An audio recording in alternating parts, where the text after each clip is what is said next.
사무엘하 21장. 다윗 왕이 통치하는 동안 무려 3년 동안 연이어 큰 가뭄이 든 적이 있었다. 다윗이 주 앞에 나아가 여쭈니 주께서 대답하셨다. 그것은 사울과 그의 집안의 살인죄 때문이다. 즉 사울이 기브온 사람들을 죽음으로 몰아넣었기 때문이다. 다윗은 기브온 사람들을 불러왔다. 그들은 본래 이스라엘 사람이 아니라 아모리 족속 중 살아남은 사람들이었다. 오래전 이스라엘 백성이 가나안 땅을 점령할 때 그들은 기브온 사람들과 평화 조약을 맺고 그들을 살려주기로 맹세했다. 하지만 사울 왕은 이스라엘 백성을 보호하겠다는 지나친 열성으로 그들을 학살했었다. 다윗이 기브온 사람들에게 물었다. 내가 여러분에게 어떻게 해드려야 하겠습니까? 내가 어떻게 보상해드려야 여러분이 주의 백성들을 위해 복을 빌어주시겠습니까? 기브온 사람들이 대답했다. 저희와 사울이나 그의 자손들 간의 분쟁은 은이나 금으로 해결할 문제가 아닙니다. 그리고 우리에게는 이스라엘 사람을 죽일 권리 또한 없습니다. 그러자 다윗이 물었다. 제가 여러분을 위해 무엇을 해드리면 좋겠습니까? 그들이 왕에게 대답했다. 사울은 우리를 전멸시키려고 했습니다. 이스라엘 영토 안에서는 어디에도 발붙여 살지 못하도록 우리 모두를 몰살시키려고 했던 사람입니다. 그의 자손 중에서 남자 7을 골라 우리 손에 넘겨주십시오. 그러면 우리가 그들을 사울의 고향 마을인 기브아에서 나무에 매달아 죽여 주 앞에 보이겠습니다. 왕이 말했다. 좋소. 내가 7명을 당신들에게 넘겨주겠소. 다윗 왕은 사울의 아들인 요나단과 주 앞에서 맹세한 일이 있었기 때문에 요나단의 아들인 무비보셋은 빼놓았다. 왕은 아야의 딸 리스바가 사울과의 사이에서 낳은 두 아들인 알모니와 다른 무비보셋, 사울의 딸 메랍이 무홀라 사람 바르실레의 아들인 아드리엘과의 사이에서 낳은 5명의 아들들을 기브온 사람들에게 넘겨주었다. 사울의 자손 7명을 넘겨받은 기브온 사람들은 그들을 죽인 다음 주 앞에 언덕 위에 매달아 놓았다. 때는 보리를 거두기 시작할 무렵이었다. 그때 아야의 딸 리스바는 두 아들이 처형된 곳으로 가서 그들의 시체들 곁에 굵은 베옷을 펼쳐놓고 그 위에 앉아 있었다. 추수가 시작될 무렵부터 시체들 위로 소나기가 퍼부을 때까지 리스바는 그곳에 앉아 낮에는 독수리들이 시체들 위에 앉지 못하게 하고 밤에는 들짐승들이 달려들지 못하게 했다. 다윗은 아야의 딸이자 사울의 첩이었던 리스바가 행한 일을 전해 듣고 길르앗 야베스로 가서 사울과 그의 아들 요나단의 뼈를 거두어 왔다. 일전에 블레셋 군사들이 길보아 산에서 사울과 그의 아들 요나단을 쳐 죽이고 그들의 시체를 벳산의 광장에 매달아 두었는데 길르앗 야베스 주민들이 몰래 시체를 거두어다가 안장시켜 주었던 것이다. 다윗은 사울과 그의 아들 요나단의 뼈를 가지고 오면서 기브온 사람들이 나무에 매달아 죽인 다른 사울 자손들의 뼈도 수습해 왔다. 그리고는 사울과 요나단의 뼈를 베냐민 지파의 땅 셀라에 있는 사울의 아버지 기스의 무덤에 함께 묻었다. 이 모든 일이 이루어지자 하나님께서는 자기 백성의 기도를 들어주셔서 그 땅에 비를 내려 더 이상 가뭄이 들지 않게 하셨다. 블레셋과 이스라엘 사이에 또다시 전쟁이 일어났다. 다윗은 부하들을 거느리고 블레셋과 싸우다가 지치게 되었다. 거인 족속의 후예인 이스비브노비 무게가 300세겔이나 나가는 청동으로 된 창을 들고 허리에는 새 칼을 차고 다윗을 죽이려고 덤벼들었다. 하지만 그때 수리아의 아들 아비새가 다윗을 구하러 왔다. 아비새는 그 블레셋 사람을 쳐 죽이고 다윗을 위기에서 건져냈다. 그러자 다윗의 부하들이 다윗 왕에게 당부했다. 왕이시여, 다시는 저희와 함께 싸움터에 나가지 마소서. 왕은 이스라엘의 등불이니 부디 그 등불을 꺼뜨리지 마소서. 그 후에 곱에서 블레셋 사람과 또다시 전쟁이 일어났다. 이때는 후사 사람 십부게가 거인 족속의 자손인 삽을 쳐 죽였다. 곱에서 또다시 블레셋 사람과 전쟁이 나자 이번에는 베들레헴 사람으로 야레 오르김의 아들인 엘하난이 가드 사람 골리앗의 아우 라흐미를 쳐 죽였다. 이 거인은 배틀의 용두머리만큼 굵은 창자루를 들고 있었다. 가드에서 블레셋 사람과 또다시 전쟁이 났을 때 그때에도 엄청난 거인이 나타났다. 그의 손가락과 발가락은 다 6개씩으로 모두 24개였다. 그도 거인족 속의 후예였다. 그자가 이스라엘 군대를 조롱하자 다윗의 형인 삼마의 아들 요나단이 그를 쳐 죽였다. 이상의 4거인은 모두 가드에서 태어난 거인족 속의 후예로 모두 다윗과 그의 부하들의 손에 죽임을 당했다.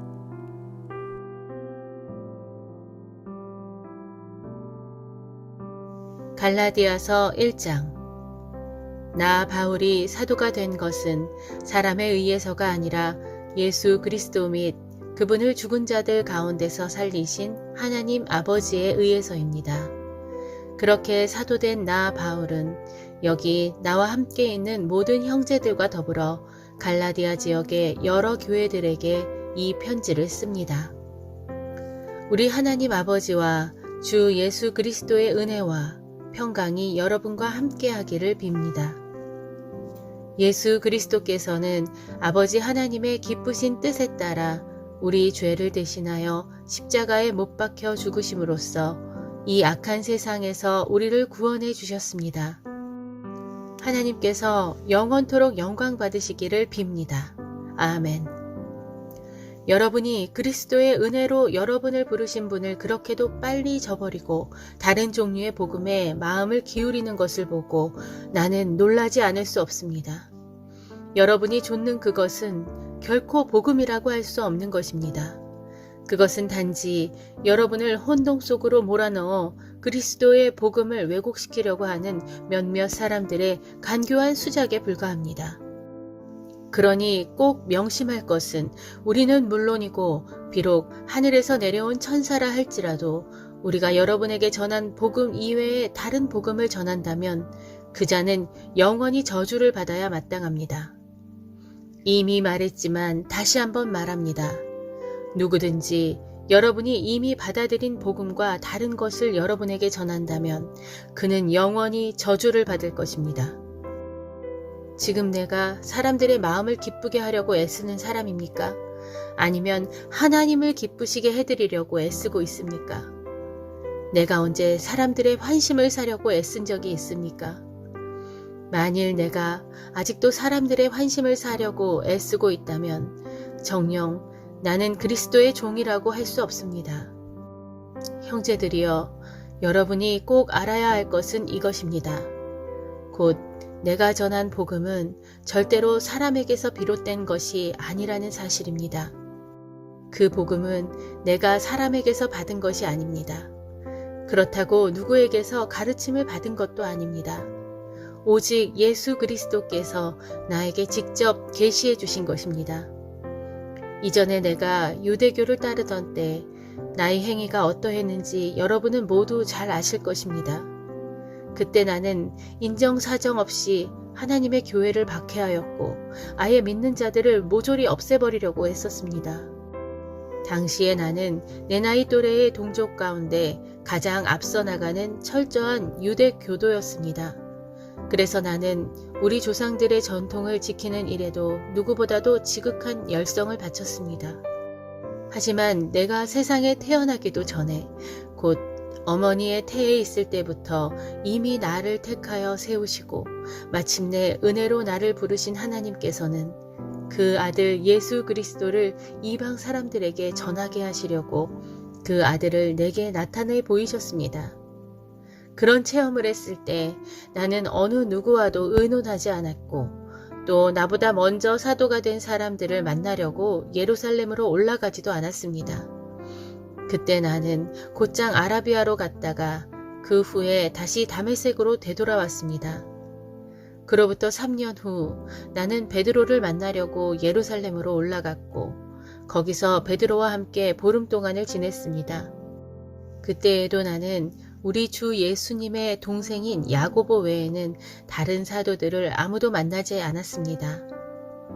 내가 지금 여러분에게 쓰고 있는 이 말은 하나님 앞에 맹세하건대 모두 참말이며 절대 거짓말이 아닙니다. 그 뒤에 나는 수리아와 길리기아 지방으로 갔습니다. 그래서 그때까지만 해도 유대 지역에 있는 그리스도인들에게는 내 얼굴이 알려져 있지 않았습니다. 다만 그들은 전에 우리를 박해하던 그 사람이 지금은 그가 없애버리려고 했던 그 믿음을 전하고 다닌다라는 놀라운 소문을 전해 들었을 따름입니다. 그래서 그들은 나로 인해 하나님께 영광을 돌렸습니다.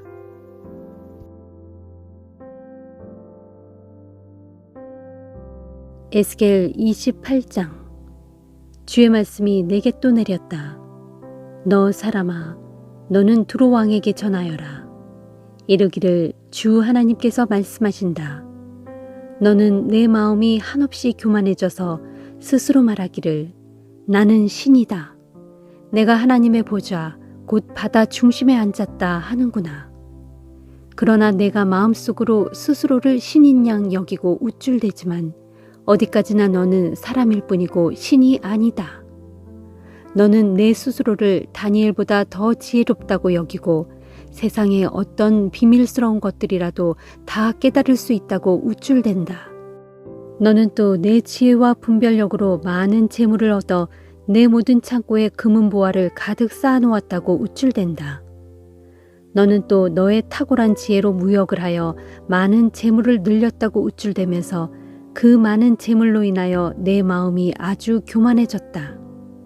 그러므로 나 주 하나님이 말한다. 두로 왕아, 내가 스스로 교만해져서 내 마음이 하나님의 마음인 양 우쭐댔으니 내가 온 세상 문 나라들 가운데서 가장 난폭하고 잔인한 외국 사람들을 데려다가 너를 치게 하겠다. 그러면 그들이 와서 칼을 뽑아 들고 내 스스로의 지혜로 얻은 모든 아름다운 것들을 파괴할 것이니 그때 너의 모든 영화는 크게 더럽혀져 쓰레기 더미 속에 묻히고 말 것이다. 그들이 또 너를 붙잡아 구덩이 속에 집어던질 것이니 내가 바다 한가운데서 비참하게 죽을 것이다. 보라, 너를 사륙하는 자들 앞에서도 내가 말하기를 나는 신이다 라고 할 수 있겠느냐. 너를 사륙하는 사람들의 손 안에서 너는 일개 사람일 뿐 신이 아니다. 그렇다.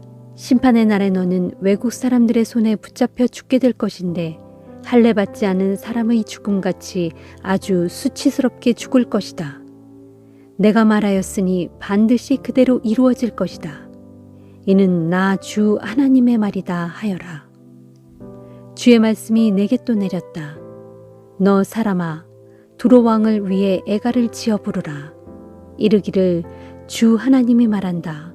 너 두로 왕아, 너는 완전함의 표본이었고 지혜가 충만하였으며 더할 수 없이 온전히 아름다웠도다. 너는 옛적에 하나님의 동산 에덴에서 살았고 온갖 보석으로 치장하였도다. 황옥, 백수정, 감람석, 홍옥수, 얼룩만호, 취옥, 백옥, 청옥, 홍옥, 황금 같은 각종 보석으로 너 자신을 화려하게 단장하였고 내가 창조되던 날에는 너의 탄생을 축하하기 위해 작은 북과 비파가 준비되어 있었도다. 내가 또 너를 택하여 수호천사로 기름 부어 세웠으므로 너는 하나님의 거룩한 산을 지키면서 불타는 돌들 사이를 드나들었도다. 참으로 내가 처음 창조된 그날부터 너의 행실은 모든 면에서 완전하였도다. 아, 그러나 결국 내게서 죄악이 드러나고 말았도다. 내 무역이 번창하고 왕성해지면서 내가 온갖 횡포를 일삼더니 마침내 죄악의 깊은 구덩이 속으로 빠져들고 말았도다. 너 수호천사야, 그러므로 내가 너를 더럽게 여겨 하나님의 거룩한 산에서 쫓아내었고 불타는 돌들 가운데서 너를 멸망시켰도다. 그렇다. 너는 내 아름다움에 취해 마음이 교만해졌고 내 영화로움에 빠져 내 지혜를 더럽혔도다. 그래서 내가 너를 땅바닥으로 내던져 세상의 뭇 왕들 앞에서 구경거리가 되게 하였도다. 너는 내 많은 죄들과 온갖 부정직한 무역거래로 내 모든 성소들을 더럽혔도다. 그래서 내가 내 한가운데서 불을 일으켜 너를 집어삼키게 하고 너를 지켜보는 모든 사람들 앞에서 너로 땅 위에 잿더미가 되게 하였도다. 그러므로 온 땅의 문 민족들 가운데 너를 아는 모든 사람들이 내 처참한 모습을 보고 크게 놀랐도다. 이렇게 내가 비참한 종말을 맞이하고 말았으니 이후로는 내가 영영 사라져 더 이상 땅 위에 있지 못하리라 하여라. 주의 말씀이 내게 또 내렸다. 너 사람아, 너는 내 얼굴을 시돈 쪽으로 향하고 그 족속을 쳐서 예언하여라. 너는 이르기를 주 하나님이 말한다. 시돈아, 내가 너를 대적하여 칠 것이니 내가 너를 칠 때 내 가운데서 내 영광이 드러날 것이다. 내가 너에 대해 내 심판을 집행함으로써 내 가운데서 내 거룩함이 드러날 때 그제야 사람들은 내가 주인 줄 알게 될 것이다. 심판의 그날에 내가 내게 전염병을 보내고 내 모든 거리마다 피가 냇물처럼 흐르게 할 것이니 사방에서 적들이 몰려와 칼로 너를 쳐서 내 가운데 엎드러지게 할 것이다. 그제야 사람들은 내가 주인 줄 알게 될 것이다 하여라. 그때 이스라엘 족속은 더 이상 사방의 이웃 나라들에게 시달림을 받지 않을 것이니 이스라엘 족속을 멸시하여 그들을 찔러 아프게 하는 가시가 다시는 없을 것이다. 그제야 그들은 내가 주인 줄 알게 될 것이다. 나 주가 말한다. 내가 온 세상 여러 민족들 가운데 흩어져 있는 이스라엘 백성을 불러 모으고 온 땅의 문 민족들이 보는 앞에서 그들에게 나의 거룩함을 드러내 보일 때 그들은 내가 나의 종 야곱에게 주었던 그들의 본래 땅에서 살게 될 것이다. 그렇다. 이스라엘 족속은 자기들의 땅에서 안심하고 살면서 집을 짓고 포도원을 가꿀 것이다. 그들을 멸시하던 주변의 모든 이웃 나라들을 내가 심판할 때에 그들은 정령 평강을 누리며 안전하게 살 수 있을 것이다. 그제야 나 주가 자기들의 하나님인 줄 알게 될 것이다.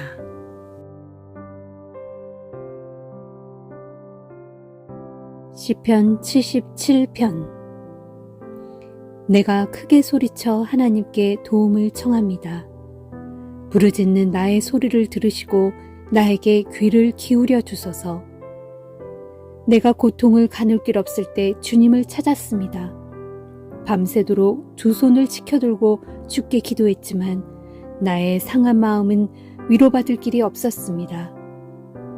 내가 하나님을 생각하면서 길게 한숨을 짓습니다. 주님을 생각하면 할수록 맥이 풀려 어찌할 줄을 모르겠습니다. 주께서 밤새도록 뜬 눈으로 지새우게 하시니 이 몸이 너무나도 고통스러워서 아예 입조차 열리질 않습니다. 내가 지난 날들 곧 흘러간 옛 시절을 돌이켜 생각해 봅니다. 밤이면 부르던 그 노래들을 기억하면서 깊은 묵상에 잠기자 내 영혼이 속으로 내게 묻습니다. 주께서는 나를 영영 버리셨는가? 다시는 내게 은혜를 베푸시지 않을 셈이신가? 그분의 한결같은 사랑이 이젠 영영 끊어지는 것인가? 그분께서 하셨던 언약들이 이대로 영영 끝나버리고 마는 것인가? 하나님께서는 나를 더 이상 불쌍히 여기시지 않는가? 크게 노여워하신 나머지 나를 측은히 여기시던 그 자비로운 마음을 영영 거두어들여 버리신 건가? 그때 내가 또 마음속으로 생각하기를 지극히 높으신 분께서 이제는 더 이상 나를 위해 손을 쓰지 않으시니 내가 이리도 고통을 당하는구나 하였습니다. 그러나 주여, 나는 주께서 하신 일들을 결코 잊을 수 없습니다. 오래전에 주께서 내게 베푸셨던 놀라운 기적들을 다 기억하고 있습니다. 이제 주께서 행하셨던 놀라운 일들을 하나하나 헤아려 보고 주께서 이루셨던 위대한 일들을 깊이 되새기려 합니다. 오 하나님이시여, 정녕 주님의 길은 거룩합니다. 주께서 행하시는 일들 가운데 어느 것 하나 위대하지 않은 것이 있겠습니까? 주님이야말로 기적을 베푸시는 하나님이십니다. 진실로 주께서는 주님의 크신 권능을 문 민족들에게 드러내 보이셨습니다. 주께서는 그 크신 권능의 팔로 주님의 백성들을 곧 야곱과 요셉의 자손들을 구원해 내셨습니다. 오 하나님, 큰 물들이 주님을 베었을 때 주님을 크게 두려워했습니다. 바닷속 깊은 물들조차도 주님이 두려워 벌벌 떨었습니다. 구름들은 비를 쏟아부었고 하늘에서는 천둥이 우르릉거렸으며 천지사방에서는 주의 화살들 곧 번개들이 이리저리 번쩍거리며 날아다녔습니다. 회오리 바람 가운데서 주의 천둥 소리가 우르르 쾅쾅 들렸고 번쩍거리는 번개불이 온 세상을 환하게 비추었으며 땅이 흔들흔들 마구 요동쳤습니다. 그때 주께서는 파도를 타고 걸으셨고 깊은 바다를 건너셨지만 주님의 발자국은 어디에서도 찾아볼 수 없었습니다. 그처럼 위대하신 주께서는 주의 백성들을 모세와 아론의 손을 통해 양떼처럼 인도하셨습니다.